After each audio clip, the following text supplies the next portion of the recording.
Olá pessoal, hoje vamos à segunda lição dos 5 lições, então essa é uma série de vídeos que eu estou produzindo, na qual eu discuto a obra As 5 Lições de Psicanálise, do Sigmund Freud.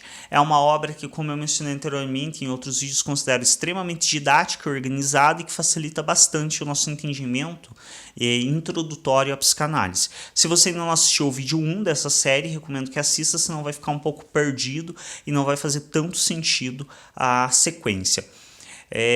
E hoje vamos falar da segunda lição, na qual Freud já inicia ela citando Jean-Martin Charcot, Janet e outras pessoas que nessa época, assim como o próprio Breuer, que ele cita na primeira lição, estudavam casos de histeria e tentavam entender a origem dos transtornos e dos sofrimentos psíquicos. Nesse momento eu retomo o que eu já falei na primeira lição, fiz algumas anotações aqui. Eu tenho feito anotações para tentar ser um pouco mais diretivo e menos demorado nos vídeos. Como eu já mencionei na primeira lição, várias pessoas pesquisavam nessa época a histeria.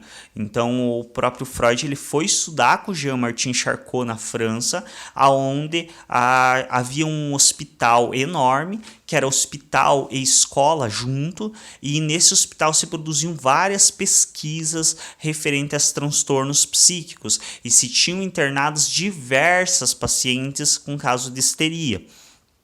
E Freud estudou por um tempo com ele e obteve bastante conhecimento, inclusive menciona ele na autobiografia do Freud, ele menciona o Charcot como sendo um dos seus grandes mestres, então ele faz vários elogios ao Charcot e ele traz muitos conhecimentos que ele conseguiu adquirir junto com o Jean-Martin Charcot a respeito do funcionamento psíquico do ser humano e a respeito dos casos de histeria.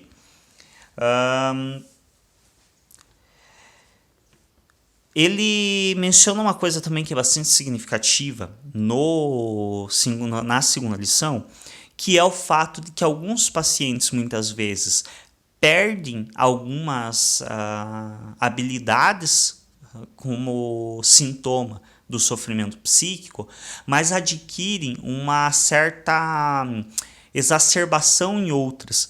Então, por um lado, o paciente perde algumas habilidades, mas por outro lado, ele apresenta um grande desenvolvimento de habilidades que anteriormente ele não tinha, ou que não eram tão evidentes, pelo menos.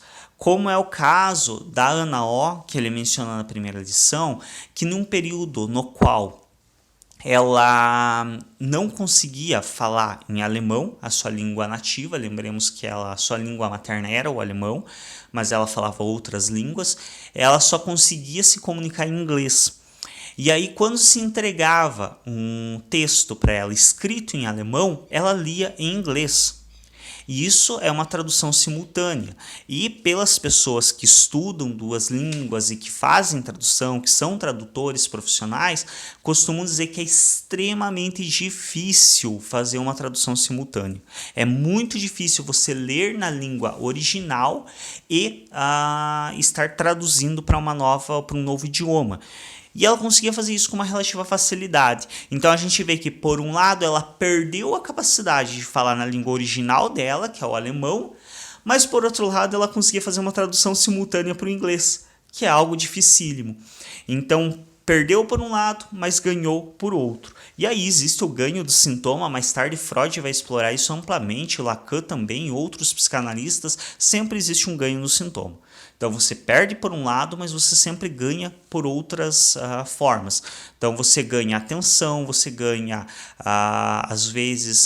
muitas vezes você ganha o carinho das pessoas que estão em volta, você ganha tolerância a certas coisas. Então, às vezes a pessoa ela tem um transtorno, mas ela tem um ganho com esse transtorno porque as pessoas trabalham com ela de uma maneira mais delicada, às vezes não falam tudo que deveriam falar, porque a pessoa tem já uma situação meio complicada, é melhor não desestabilizar muito ela. Então sempre há um ganho no sintoma.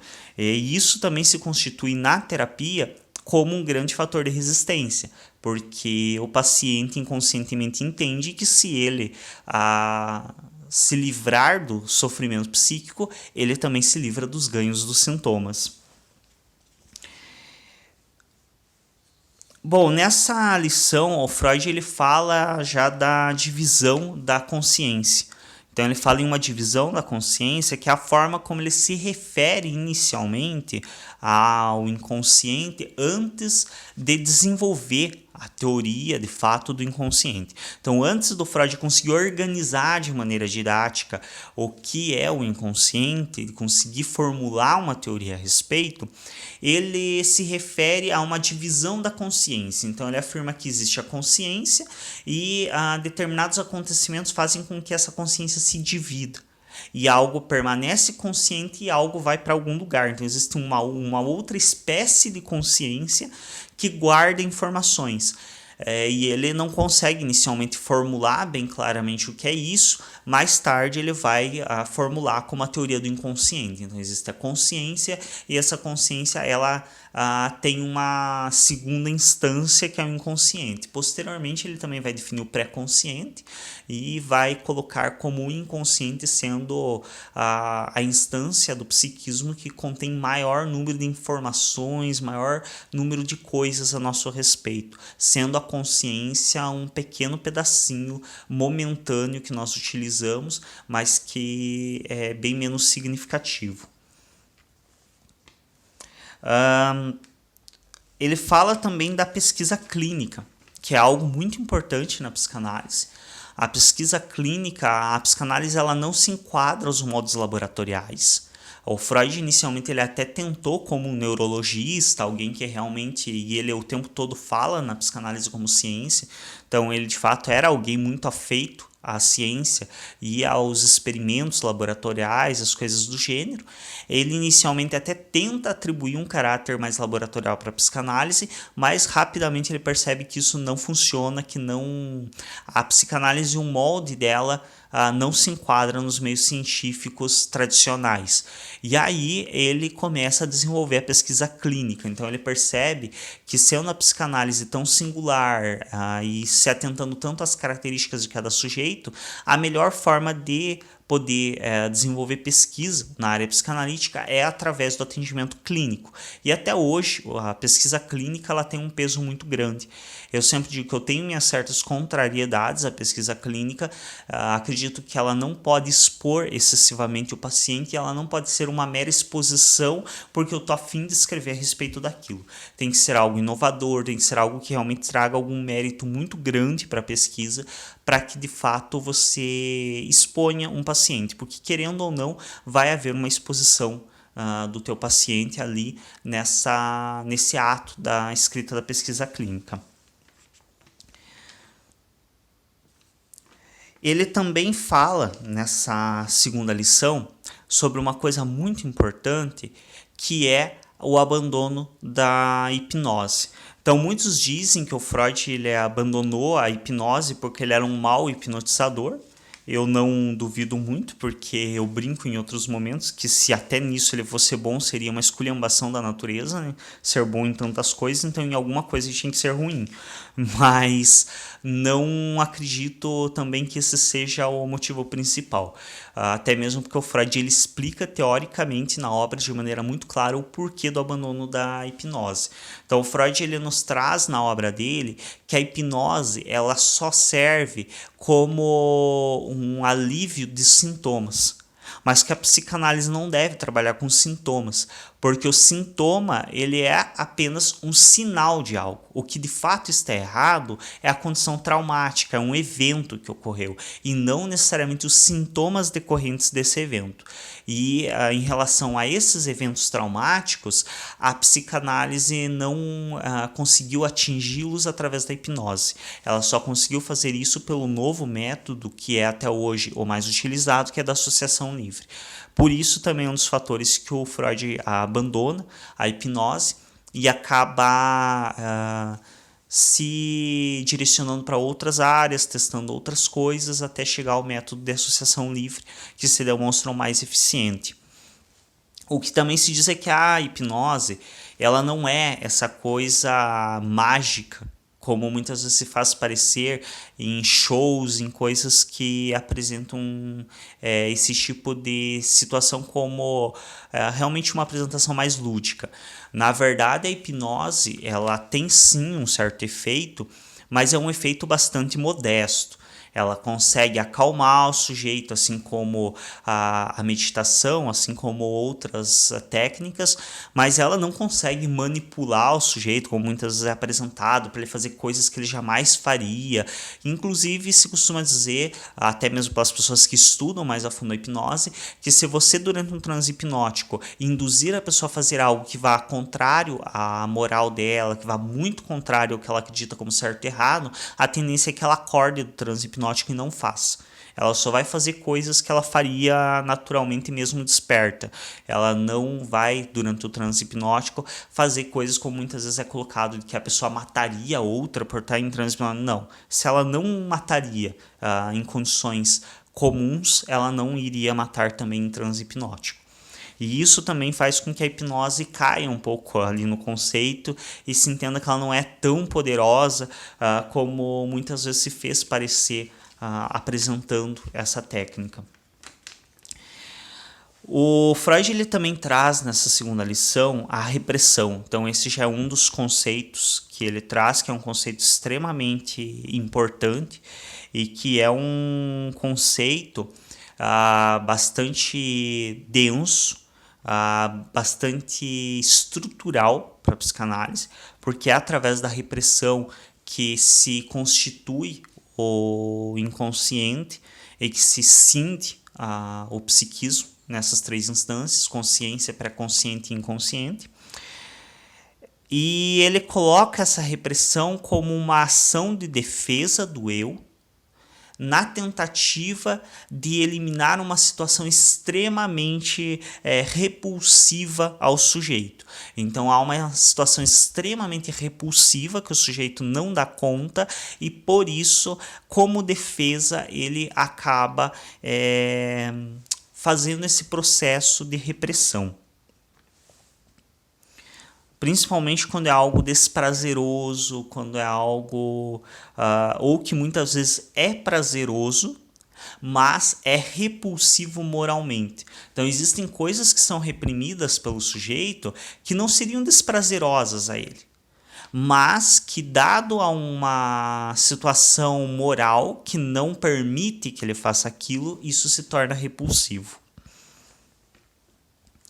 Inclusive, isso é demonstrado no caso Elizabeth, que o Freud descreve em seguida.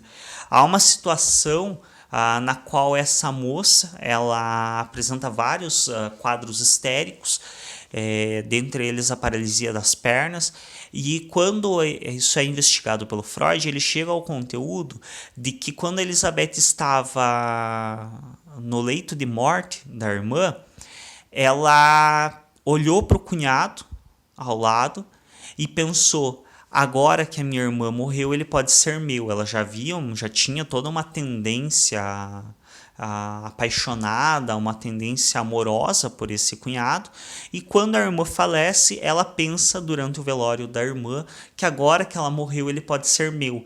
E nesse momento, ela inicialmente não se recorda desse pensamento, ela só vai se recordar durante o processo terapêutico, porque esse pensamento foi tão moralmente repulsivo a ela que ela empurrou imediatamente para o inconsciente. E aí, durante o processo terapêutico, ela chega a esse pensamento que ela teve e o quadro histérico dela apresenta uma melhora significativa. Então, nós podemos presumir que ela se envolver com o cunhado depois da morte da irmã não seria algo desprazeroso para ela. Seria exatamente o que ela queria o cunhado. Agora, o que foi repulsivo e problemático para ela é o valor moral a respeito desse pensamento dela. Então, não necessariamente que o conteúdo reprimido vai ser desprazeroso. Muitas vezes ele pode sim ser prazeroso, mas ele é moralmente condenável. E aí ele acaba sendo reprimido por isso, não por gerar desprazer. O Freud também utiliza um exemplo muito interessante para falar sobre a repressão, que é de um homem na sala incomodando durante o seminário. Então ele simula que utilizando o ambiente no qual ele estava mesmo durante esse trabalho dos 5 lições, que era um auditório no qual ele se apresentou, ele fala para os seus convidados: imaginem que nessa sala existe uma pessoa incomodando, gritando, assoviando, fazendo barulho, aplaudindo fora de contexto e fora de momento, atrapalhando completamente o andamento do seminário.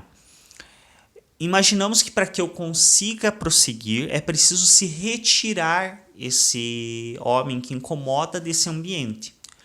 Porém, é preciso que alguém faça isso. Então alguém vai lá, retira esse sujeito do ambiente e o expulsa da sala, permitindo assim que eu siga com o andamento do seminário.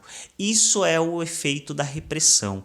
Então há uma situação que ou é extremamente desprazerosa, em um nível em que o sujeito não consegue ter seu funcionamento psíquico normal com aquela situação, e por isso demanda uma retirada desse conteúdo de cena, ou então um conteúdo que muitas vezes é prazeroso, mas é extremamente repulsivo e que o sujeito não conseguiria conviver com ele mesmo diante desse conteúdo. Esse conteúdo ele é reprimido, é retirado do ambiente. Então podemos considerar a sala como sendo a consciência e a parte externa, essa sala sendo inconsciente e, no caso, as pessoas que vão retirar esse sujeito que está incomodando de dentro da sala, os agentes da repressão. Então eles vão lá e reprimem esse sujeito para fora da sala. Isso é o efeito de repressão. Então, esse é um exemplo assim, que o Freud usa, que é extremamente fácil de compreender, muito bacana, e que nos dá esse entendimento do que é o efeito da repressão.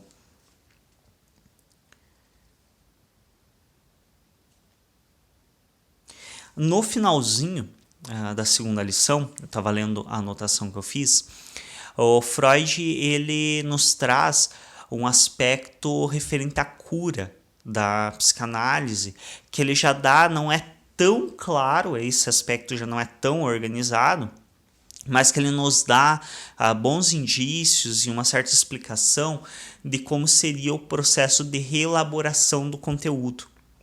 Então ele nos diz que esse conteúdo que foi reprimido inicialmente para fora da consciência, em um segundo momento, ele pode retornar e receber uma nova significação, ser reelaborado. Então, por exemplo, digamos, em uma situação na qual a pessoa está extremamente fragilizada, ela acabou de passar por um processo de luto, ela acabou de passar por situações extremamente dolorosas, e aí acontece mais alguma coisa que se torna insuportável para ela e ela reprime. Nesse momento, ela não tem condição de trabalhar com esse conteúdo por vários outros fatores. Então, pela questão do luto, pela questão de várias outras sensibilidades psíquicas e emocionais dela, ela não dá conta de trabalhar com esse conteúdo. Mas, em um segundo momento, quando ela estiver mais estabilizada, quando ela estiver digamos, menos fragilizada emocionalmente, durante um processo terapêutico, se esse conteúdo for retomado e entrar novamente na consciência dela, ela vai poder trabalhar com esse conteúdo, porque ela já não está mais tão fragilizada quanto antes. Então ela vai conseguir reelaborar esse conteúdo, trabalhar com ele de uma forma a ele deixar de ser um sofrimento. Então isso é uma das perspectivas de cura que o Freud traz e que é entendida desse modo até atualmente, com apenas algumas atualizações, mas que em essência é isso.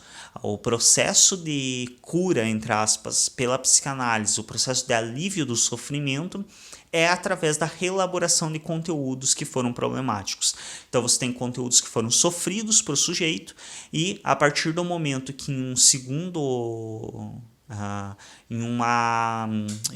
momento, em uma segunda fase, ele retoma esse conteúdo, dessa vez com a ajuda de um terapeuta e em um novo momento da vida, com outra perspectiva, quando já passou aquele caos, quando já passou aquela situação muito forte do momento específico no qual o trauma ocorreu, ou no qual a situação se passou, nesse segundo momento ele consegue reelaborar isso, ele consegue entender de outra maneira, ele consegue repensar. É aquela velha questão que a gente presencia em atos cotidianos simples. Às vezes a pessoa faz uma coisa para você, uma coisa que você não gosta, e você fica extremamente revoltado com a pessoa. E você tem vontade de falar coisas pesadíssimas para ela, tratar ela super mal. Mas aí você se contém, você se afasta da pessoa durante um tempo e muitas vezes 5 minutos depois você repensa e fala, nossa, nem foi tanto assim. Foi uma situação, tá, eu não gostei, foi chato, mas já passou, não gerou nenhuma consequência grave, por que eu fiquei tão estressado? Porque você já está em um outro momento, você está reelaborando, você está utilizando fantasias, você está utilizando outras defesas para reelaborar esse conteúdo. E isso acontece da mesma forma no processo terapêutico, porém com conteúdos mais pesados. Então, quando chega em um segundo momento, uma segunda fase, onde o sujeito consegue reelaborar isso, consegue lançar um novo olhar para essa situação vivenciada, ele pode elaborar de uma forma que não seja mais sofrida a ele. É isso, encerramos aqui a segunda lição. Não esqueçam de assistir a terceira, a quarta e a quinta, teremos 5 vídeos, cada um para uma das lições. Já tivemos o primeiro, se você insistiu em assistir esse vídeo sem ter visto o primeiro, eu recomendo que assista o primeiro, porque é bem importante uma sequência lógica para entender melhor. E até um próximo vídeo.